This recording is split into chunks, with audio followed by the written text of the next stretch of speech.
Hi அஸ்ஸலாமு அலைக்கும், welcome to Roshini Yusuf vlogs. இன்றைக்கி நம்ம பார்க்க போகிறது 1 kg சிக்கன் பிரியாணி ரெசிபி தான். அதுக்கு தேவையான பொருள் எல்லாம் சைட் பை சைடு எடுத்து வச்சுட்டு வாங்க எப்படி செய்யலான்னு வீடியோக்குள்ளே போகலாம். ஃபஸ்ட்டு ஸ்டவ் ஆன் பண்ணிவிட்டு 3 kg பிடிக்கிற மாதிரி பிரியாணி பாத்திரம் எடுத்துக்கோங்க.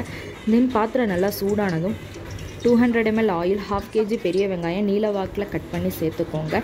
தென் 6 பச்சை மிளகா நடுவில் கீராமல் சேர்க்கணும். அப்புறம் 2 டேபிள் ஸ்பூன் கல்லுப்பு சேர்த்துக்கோங்க. ஆனியன் நல்லா 90% குக் ஆகிற வரைக்கும் குக் பண்ணணும்.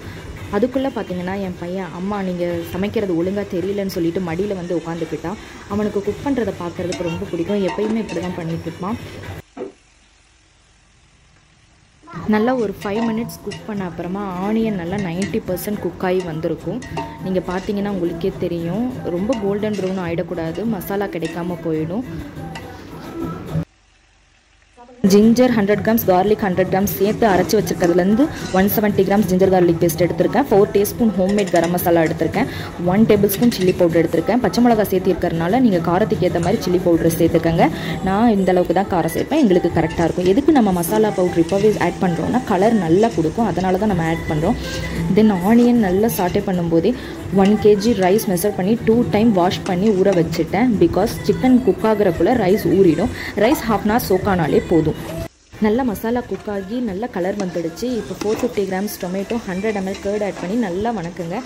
தென் ஒரு கைப்பிடி நிறையா புதினா மல்லி ஆட் பண்ணி எல்லா மசாலாவும் ஒன்று சேர்ந்து வர வரைக்கும் வணக்குங்க. தக்காளி வெங்காயம் எதுவும் தனித்தனியாக தெரியாமல் நல்லா எண்ணெய் பிரிஞ்சு வர வரைக்கும் நல்லா வணக்கிக்கோங்க. அப்போ தான் நல்லா கலரும் நல்லா பிரியாணிக்கு ஒரு டேஸ்ட்டும் கிடைக்கும். அப்புறமா 1 kg வாஷ் பண்ணி ட்ரை பண்ணி வச்சுருக்க சிக்கன் ஆட் பண்ணி மூடி போட்டு 10 to 15 minutes குக் பண்ணணும். சிக்கன் நல்லா சாஃப்டாகி குக் ஆகி வர வரைக்கும் குக் பண்ணுங்கள்.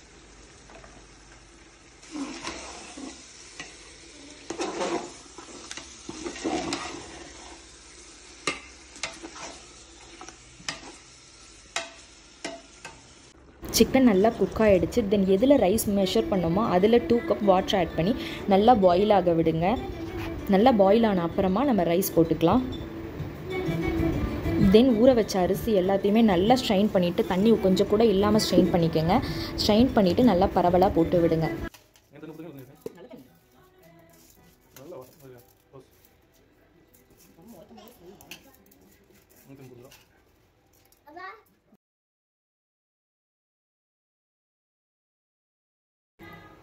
ஃபைனலாக 1/2 lemon ஜூஸ் ஊற்றிக்கங்க. சால்ட்டு சரியான்னு செக் பண்ணிவிட்டு மூடி போட்டு 10 minutes அப்புறமா ரைஸ் எல்லாம் நல்லா வாட்டரை உறிஞ்சி இருக்கும். நல்லா ரைஸை நல்லா லெவல் பண்ணி விட்டுட்டு அடியிலேருந்து நல்லா திருப்பி விட்டுட்டு நல்லா லெவல் பண்ணிக்கோங்க. தென் தோசைக்கல்லை நல்லா ஹீட் பண்ணி அதுக்கு மேலே நான் இதில் காட்டுற மாதிரியே பிரியாணி வெசலை வச்சு மூடி போட்டு வெயிட் வச்சு 15 minutes மீடியம் ஃப்ளேமில் தம் வச்சு ஆஃப் பண்ணிடணும்.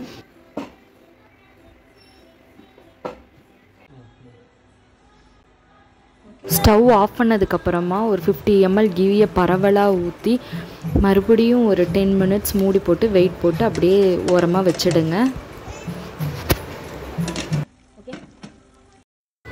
எகெயின் ஆஃப்டர் ஓப்பன் பண்ணி பார்த்தா உதிரி உதிரியாக சூப்பராக சீரக சம்பா பிரியாணி ரெடி.